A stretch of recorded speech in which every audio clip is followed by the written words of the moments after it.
Before healing can even happen, whether it's through body work or coaching or energy work or sound healing, there's one thing that matters more than anything else. Do you want to take a guess at what that might be? Let me know. And let me share with you now what that is. It's safety. Because without safety, the nervous system can't unwind. It can't soften. It can't receive. And it can't actually step into that transformation that's needed for healing. Hi, I'm Jena. If you're new here, welcome to my YouTube channel, to this community space here. And I am a somatic practitioner. I've been teaching and working in the healing arts field for over 20 years.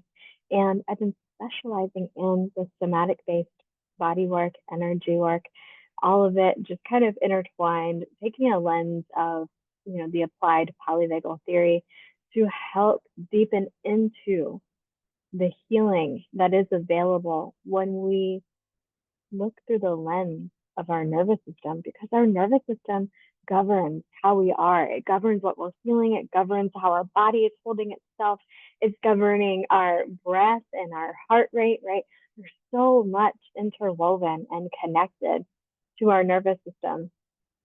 And I know from my own experiences, when you don't feel safe, you can't really drop into that internal space that you need for healing to happen.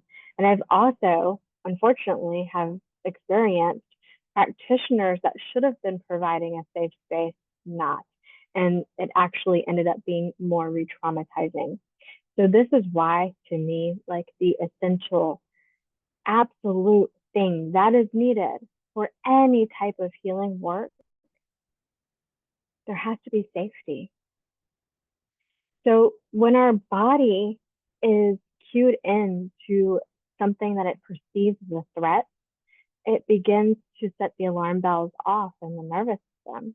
Sometimes that might look like someone that is fidgety because they don't feel like they can settle or relax. Or it might look like someone that is constantly trying to help in the space because they're afraid if they're not good enough, they might be reprimanded, right? There might be some trauma from childhood wrapped up in that people pleasing, fawning behavior. But that's the thing. When the nervous system believes recognizing a threat, even if there isn't really a threat, these programmed responses start happening in the body. And that is because our body is wired for survival. These patterns come in not because it wants to create this self-sabotaging pattern or create this, space within self where you're not open and receptive to healing that you're seeking, but it's because it's wired for survival and it's being tuned into something that your mind might not have recognized yet. And that's kind of the beauty when we work through the lens of the nervous system. We see it not as something that, needs to be viewed as like an enemy, because it's not. It keeps us alive. It's doing its job. But we look at it through the lens of, I hear you, I see you. What message are you sharing with me through this feeling, through this sensation, through this, you know, behavior that I'm now experiencing, through this response, this activation or this reaction, right? And so when we tune in from a space of just sitting with ourselves, of being able to hold the space for self, to question, why am I feeling this way? Where is this sensation coming from? Why do I all of a sudden feel like tight and tense? Or why am I feeling this intense contraction happening in my core? These are all signs that your nervous system is trying to tell you a message. And if you slow down and you tune in and you turn towards that rather than away from it, it helps you to begin to unravel why. Why is it sending this message? What is it perceiving as a threat in your environment, in the situation? Maybe something that's going on. Sometimes this happens when you're in the presence of someone and they're talking, and something they say or the way they say something might trigger that reaction within you. And so if you can tune into that, it helps you to begin to recognize, oh, now I know what I am responding to. Those words or the way they said this really took me back to this other situation that I experienced. Because here's the other thing about our lovely internal system is that our mind loves to pull from past experiences. And so if you had a past experience where something might have been kind of similar, right? Or, the emotional responses and the physiological responses that are naturally occurring in the body from that kind of are similar to another reaction you had to a situation, it begins to think, oh, this is what's happening because this is what we went through in a past experience. So let's create this same dynamic to prepare her for her survival of this situation, right? And so the beauty of it is that when we know and understand the way the body is working, the way the nervous system is communicating, and we can begin to understand the language of that nervous system, then we can begin to work with it and we can begin to send the messages that we want it to receive in relation to the reality that's before us. Because chances are those reactions are coming from an experience in the past where you had to create a survival pattern in the nervous system to navigate a response, right? And so we always kind of reorient back to what is the reality before me? And is this specific response in response to this actual situation? Or is it something coming forward from a past situation? So feeling safe is just such an important process in the healing space. And this means, there has to be some sort of container for clear boundaries and consent, especially when it comes to healing work. If you're going to someone for a massage or energy work or sound healing or coaching, there has to be this element of safety around a clear boundary and container for what is happening within the session, as well as consent for the work being done in the session. This allows, this understanding of expectation, because sometimes when there's underlying expectations that aren't voiced, that are kind of like held in the background or hidden in the background, I should say, it can make it really difficult to navigate around that when the other party, the other side, is not aware of those expectations being there. So by creating and communicating clear boundaries, it helps to make sure that, any expectations that are being held around healing are really talked about and discussed and explored and understood as, healing is not a linear journey. There is no, we're going from point A to point B and then all will be well. It's what is ready to be uncovered in this moment. What is the layer that wants to come up to be released? And it's a process. It's not a one and done kind of thing. And so sometimes people come in to sessions with this thought, like they just want to be healed from this thing. And they think this one session is like gonna undo an entire lifetime of built patterns. And that's not how it works. And so coming into it with clear boundaries and expectations really helps to set the tone for creating a safe environment. Um, and being safe doesn't mean being perfect, right? We're human. We all look at things differently. We all might word things differently or have a different way that we express things, right? And that is totally fine. It's not about being perfect. It's about being able to hold the space with this sense of safety, with this humbleness of knowing, like, we're human, we're flawed, it's okay, but can we just sit with this together in a way that is not harmful? Can we find a way to bring peace into what is happening?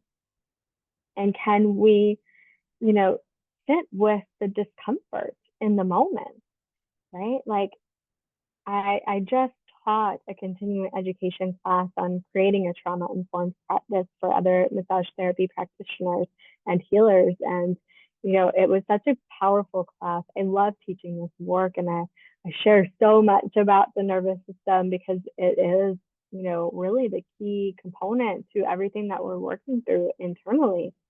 And so we were talking about some of these aspects when it comes to healing, when it comes to creating a safe space and being able to hold that space and being able to recognize, like we can only hold the space for the level of discomfort we're willing to hold with ourselves.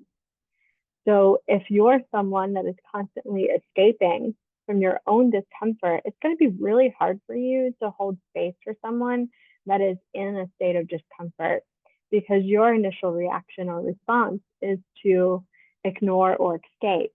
And so without doing the work yourself, it becomes really hard and difficult to then hold that space for someone else in a way that understands the process of that knows, like, covering up does not work through anything, right? There's no transformation happening through escapism practices. So you have to get comfortable sitting in your own discomfort. You have to actually make that hard decision to say, you know what? I recognize this. And instead of running away from it like I normally would, I'm going to face it. I'm going to do something different this time. Let me turn towards it. And what is this here to teach me? What is it showing me? What is it sharing with me? What is its message for me right now? And how can I sit with this in a way that I am holding space for myself, which means I am holding it through compassion and love, right? So holding safe space is not through a lens of judgment or criticism. Yet how often do we as individuals, when we're doing the inner healing work ourselves, use language associated with judgment and criticism when we're working through healing stuff?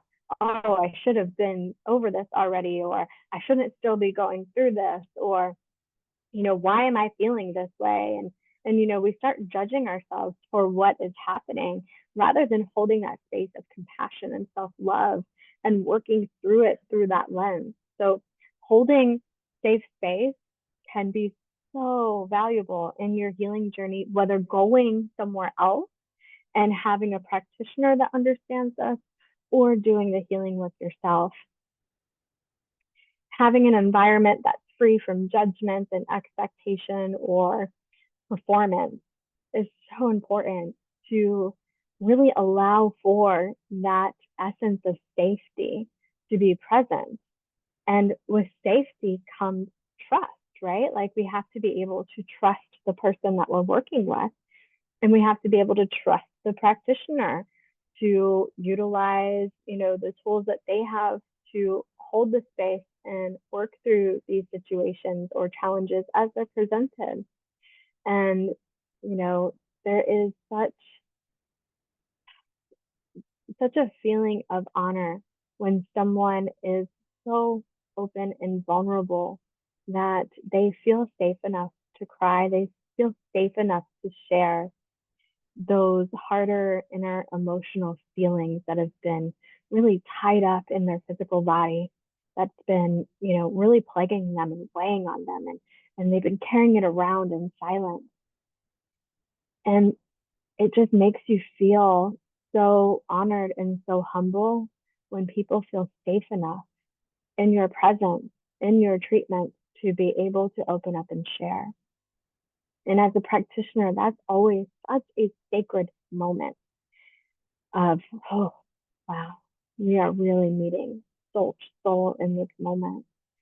Like, you're allowing me to fully see, understand, and hold you in such a space that is so raw and so vulnerable, in a space that you probably haven't let anyone else into.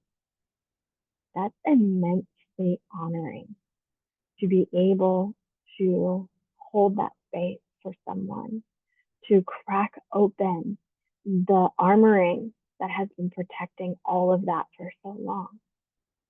And so, as a practitioner, creating safe spaces that allow for that, it adds such a deeper layer of healing for people. And that makes me super excited for their healing journeys. And it doesn't matter if they're coming to me for coaching work and it's, guided practices that we're going through. through soul wise coaching, or if they're coming to me for some somatic body work and we're going through, discovering what emotions are being held in the body or why there's a specific chain of tension that they've been carrying and what that is ultimately connected to emotionally. Like, there's so many different ways that I weave this practice into my work. And it doesn't matter what you see me for, it's all going to be held through that trauma informed space, because that is when healing really begins to shift into such an incredible, incredible experience, because it allows for depth, right? You don't find depth in those kind of like superficial, we're just going to keep it light and we're going to just talk about all the positive things, right?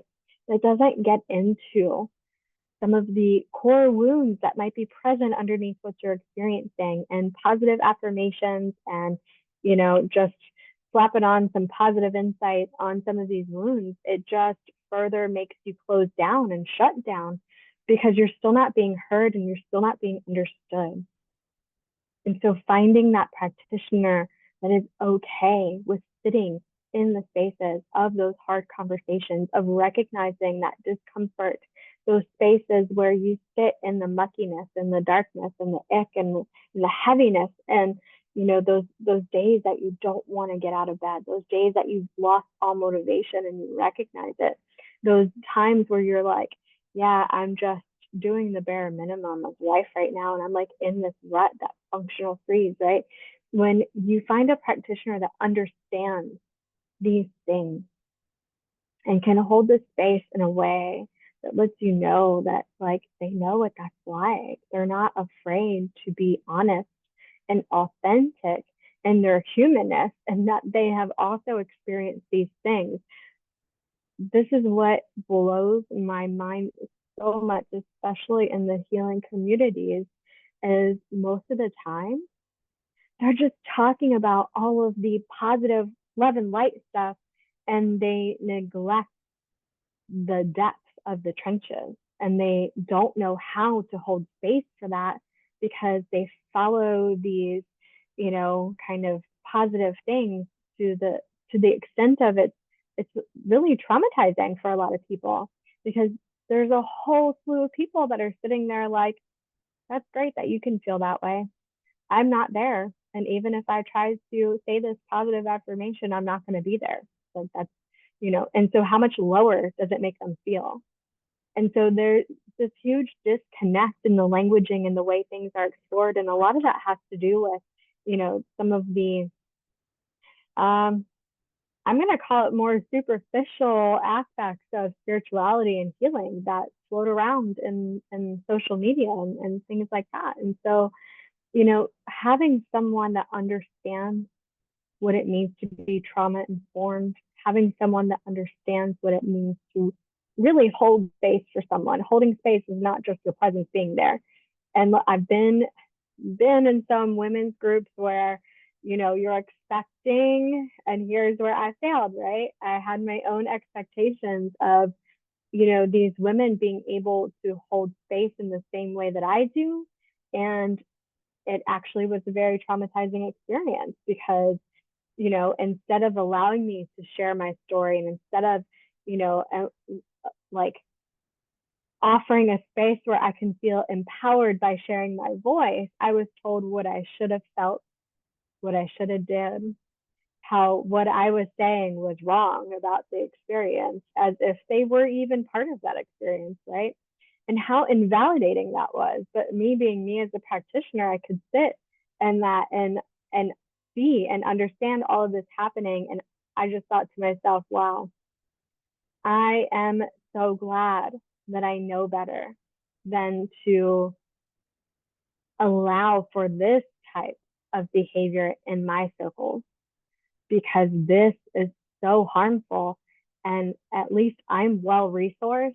So this that is happening around me right now is not, I'm not going to carry this home. This isn't going to weigh on me. This isn't going to make me spiral even more.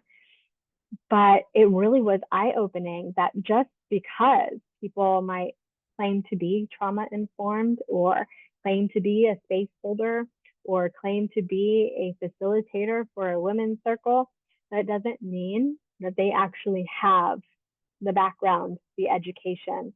Sometimes they're just using some of the trendy words that are out there without the actual education and experience of integrating that into the practice. And so I definitely have had my own experiences. And I've had plenty of people, clients and others that have come into my circles and that have shared experiences like this themselves. So just know, like, I understand that. It is so important, so important to find someone that understands what it is to hold a trauma informed space in a way that allows for a deepening into the healing, in a way that lets your system find a sense of safety and comfortability so that you are able to take off that armoring and you're able to be raw and vulnerable and you're able to finally express the things that you have been wanting to express, that you have stuffed down so deep within that it has created a knot in the core of your being. And so it propelled me even more to be like, I'm sinking into this even more. I want to ensure that people feel safe in my presence. They feel safe in my building. They feel safe in my practice. They feel safe no matter what session they're getting from me, no matter in what capacity they are working with me. And that has been really a cornerstone of my business and how I do things, right? From the change of my intake forms and consent forms to ensure that I can recognize if there's any maybe acute trauma things that you are going through, or if there's anything mentally that's been a little bit more challenging for you, or even if you need further resources beyond my scope that I can help refer you to and help you find resources for, because I respect you as a person. I respect you as a human being. And I respect the space that we're sharing together. So much so that I want to make it as safe as possible, because even though I might not know you, I know that a majority of us have experienced trauma. I know that we all carry generational trauma, no matter your lineage, no matter your ethnicity. There's generational trauma in all lineages. So I know that you're carrying some sort of trauma in you already. And life's not easy for most people. And just the recognition of that and knowing that, right? Just sharing that, just being honest with that. Those of you that know me, that have been with me for a while, or that are in some of my programs that I run, like I run the Shamanic Reiki School. We have a year-long apprenticeship going on, where there's live classes and all of that too. And then I also have my in-person business, my brick and mortar business, where I am a massage therapist and a somatic practitioner. I do my coaching work and yoga, all of the things, sound healing, all of that, right? And so I meet with people online and in person. And sometimes you guys know me, sometimes you don't.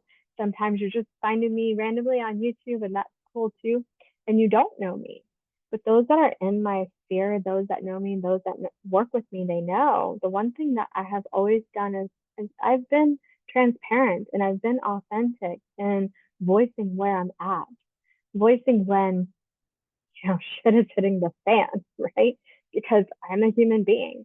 And just because I have this huge toolbox of coping skills and tools to use, and just because I'm certified with multiple certifications in somatic practices and trauma healing, does not mean that I don't still have moments where I also still experience overwhelm.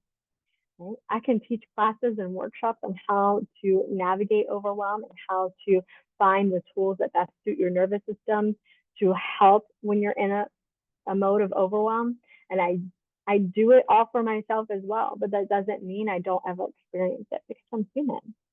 And when I have the ability to share, when I have the ability to say, hey, like, you're not the only one Like, I also experience overwhelm. I also have gone through burnout. I also sometimes spiral into the full on shutdown, let's be in functional freeze for a minute, right? Like, I speak to these things because I live it, I know it, I recognize it within myself, and I know the tools that I use to help get out of it. But sometimes I let myself be in it because I need to, because I need to get deeper into the message that it has for me, the message that is there behind it. And so that's what I'm also sharing in this too, the safety that you can feel with yourself, right? So a little more of a share about my background. There's a lot of healing happening for me and my own self trust. And a lot of people that I work with experience the same. They have damage to their sense of self trust because maybe they were in an abusive relationship or they made some decisions that didn't turn out quite right and created some really traumatic experience for them, right? And it tends to harm that inner version, that inner connection to self trust, where it stirs up self doubt. It makes you second guess yourself, and you don't know if you can hold yourself through challenges and through situations. And then it becomes this place of, creating safety within so that you can repair and rebuild that sense of self trust. And that's where I've been on my journey, is that repairing and rebuilding that sense of self trust because, I'm a DV survivor. There's a lot that I have had to unravel from that. And it's been 20, almost 21 years since then. And I am still unraveling and untangling the ways that it has created these programs in my nervous system that I respond and react to in an instant when I feel something a certain way. And this practice of rebuilding trust is rebuilding that sense of safety I can hold within myself, because we have the capacity to be our own safe spaces for our inner healing. And so bringing this back to safety, because without safety, we can't have trust. And so we need to rebuild that sense of inner safety in our system. And can we touch into that just a little bit? Whether you do it yourself through practices or you come to a practitioner that allows you to touch into that so you know what it feels like for yourself. And then when you have that, it makes it a little bit easier to like orient back to, can I come back to that felt sensation of safety and what that was like for me in my body, in my mind, and everything that I was feeling, and all of the sensory applications of it, right? And all of the somatic applications of it, where it's like the nervous system now is catching on to like, oh, okay, I can change the breath pattern because I'm safe. I don't have to hold so tightly because I'm safe. I can start unraveling these chains of tension because I'm safe.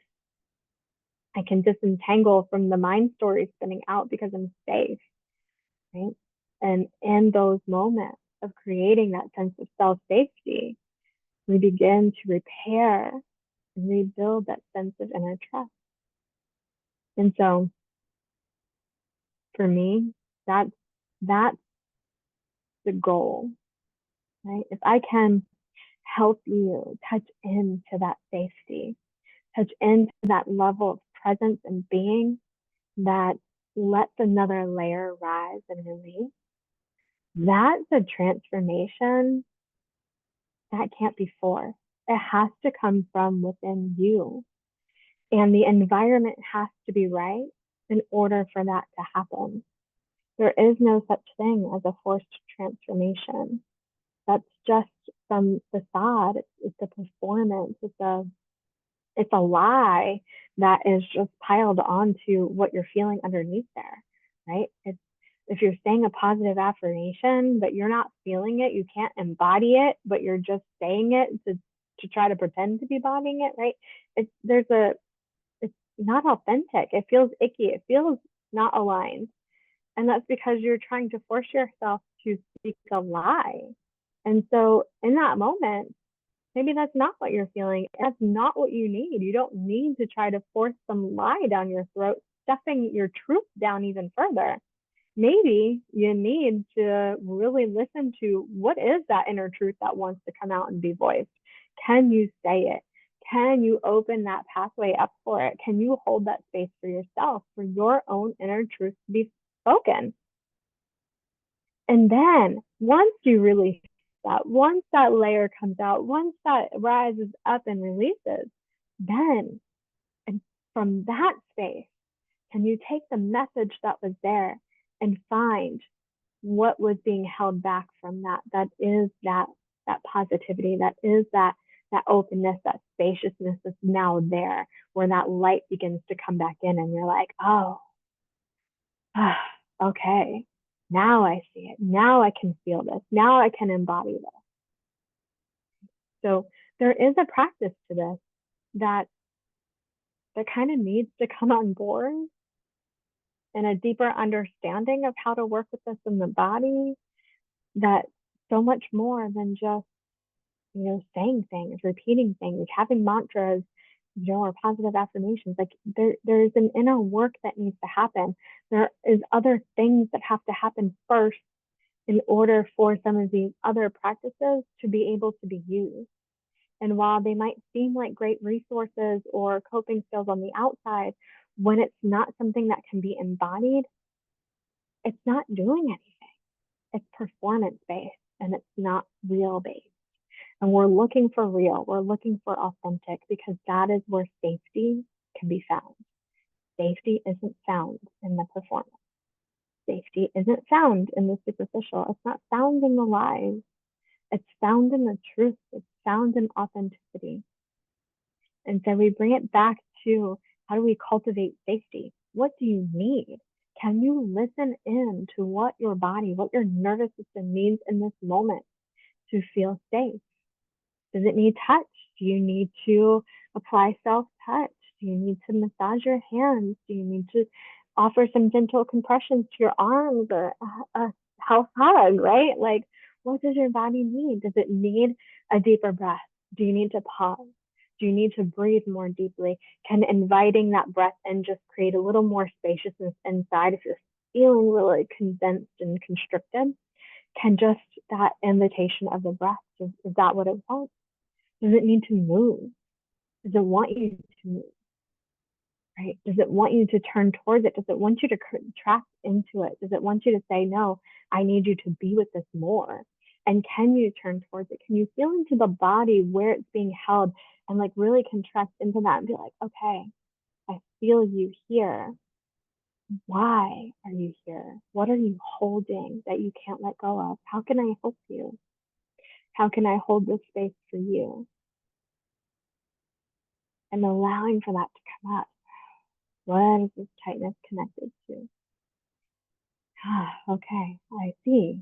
Now I get it. Right. So it's holding on to this tension, this piece from this situation over here. And now that I've recognized that, okay, what's that feeling connected to this? Oh, that's the emotional feeling that I was taking on. And that triggers this area of my body to like start contracting, and then I'm getting neck pain, and then my shoulder is hurting. And so now that I've come into the awareness of this, now I can say, okay, I know what this is. I see you. I know why you're here. I know, what this is coming from. And now I can sit with you, and I can turn towards you, and I can contract into you, and I can say, okay, is there another message you have for me here? What else do you want to share? What else do I need to know? What else is coming up? And can you let it go? Can you let it release? Can you trust that I can hold this space? I can navigate this challenge. I can hold this situation.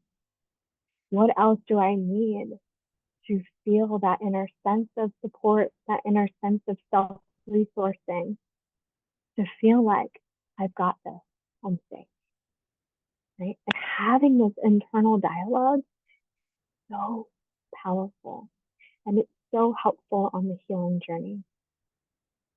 So if you are interested in more work like this, or perhaps working one-on-one in this way. This is what I do in my Soul Wise coaching. I work with a framework called Shadow to Light. We do the deeper work into the shadow stuff. I am not afraid to sit in those dark spaces. I talk about that pretty regularly with my own children because of their mental health disorders. I work as a peer support person as well. I volunteer my time helping others in those dark spaces too, because I have been there myself. I'm a survivor and I understand what it's like to be in the trenches, to be in that, and what it's like to be sitting in there, and what it's like to be in there when everybody else is all like love and light over here, and you're like, yeah, that's not what life is. Life is all of it, right? And I'm here to be human. I'm here to be real, and I'm here to be authentic. And I hope that shows in what I share, because I do have huge background in working in the healing arts, and I can tell you, yes, we want healing, but healing is not always working in the light. Healing is sometimes working in the dark. And in fact, the most profound healing is found working in the dark, of, sitting in that, right? Because it's in those spaces that we come to those existential questions that make us recognize the power of our choice. And if you've been with me, you know I love existentialism. It's one of my favorite philosophies because of my background of where I've been. So when you come to that place of finding the real question at the heart of all of the stuff, right? It makes you sit in that space, and it makes you find your purpose and your meaning being in that space. And that's existentialism in a nutshell, right? Like it brings you to that moment where you finally find or realize the power has always been in your choice. But that doesn't mean you pretend to be somewhere you're not in the making of choices. It means you really sit in where you are and find the power of the choice in that moment. And that is what catapults you. That's what offers the healing. That's where things release, and that's where the layers just start shedding. And that happens sitting in the trenches, not in the love and light. So if that resonates with you, if you understand this, then you are my people. If you're like, yeah, but love and light is great, I'm not saying it's not. It is. It has its place. But when you're not in that, when you're not there, when you're not working with people who just stay on that side of things, when you're working with people that are real, they're not afraid to have a voice around the hard stuff that they navigate, that doesn't resonate, because it's not the truth of life. The truth of life is everything, is all of it. And having a practitioner that holds space for all of it, one, it's very hard to find, but two, it's also so powerful. So if you're interested in working one-on-one, I do offer the Soul Wise coaching online or in person. I offer in-person sessions for somatic work. My integrative somatic reset therapy is a 2-hour session where I interweave coaching and movement practices and other somatic based coping practices, as well as body work, together for in-person sessions. So there's lots of ways that you can work with me in this work, and lots of avenues to get to experience this, no matter where you're sitting at either. I offer free workshops in the community as well. I offer free masterclasses online as well when I can. So there are free opportunities to work with me more too. So just know, like, this is my passion. This is my life. This is what I'm doing. This is my purpose. I'm living my purpose, and also holding space for my own truth. And it has truly been such a beautiful experience. And I am so honored to get to do this work and to hold space for people in some of the most profound healing that they get to experience. And I am just so, I don't even have the words. I really don't have the words, other than, I would have never thought that my life would look like this, knowing where I came from. I get emotional. But to be here now, to be doing this work, this is my heart. So I thank you. I thank you for your contribution to me getting to live my dream. right? Like for me, getting to do what I love to do, I wouldn't be able to do it without you. So thank you for your trust in me. And I hope I get to see you or work with you soon. That's it. Keep coming back to finding that sense of safety with yourself. And another helpful thing with that is when you resource yourself in a way that allows you to find your own inner sense of safety, it helps you better navigate the world out there to the red flags when someone's not safe a whole lot quicker. So keep that in mind too, because that is also super important to have in this world in this sense. So thank you so much for tuning in, and I hope to see more of you soon. Bye.